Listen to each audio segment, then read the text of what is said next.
Hello, so in this video I'm going to show you how to perform a buffer overflow attack in C. So what is a buffer overflow attack? So it occurs when we have a fixed length array and we don't do any bounds checking on it. So it takes an input from the user and it does not check the bounds.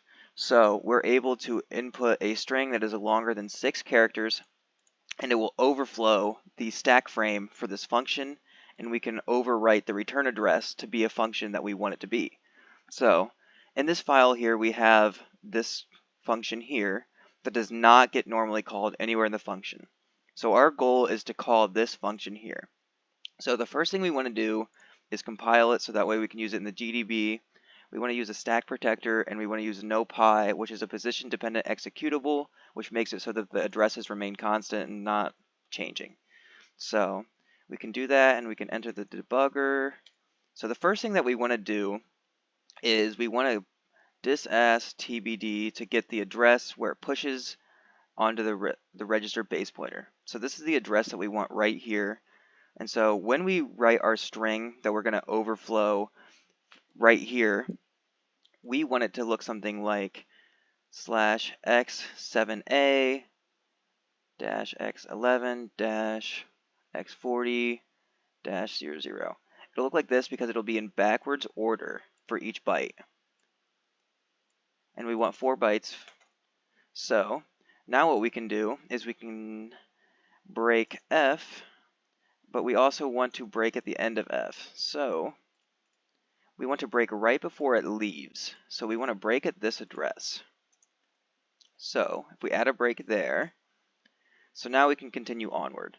So now what we need to do is we need our special string that will overflow the buffer. So we want it to be at least 6 characters. So we're going to try 10 first off the bat. So we can try this here.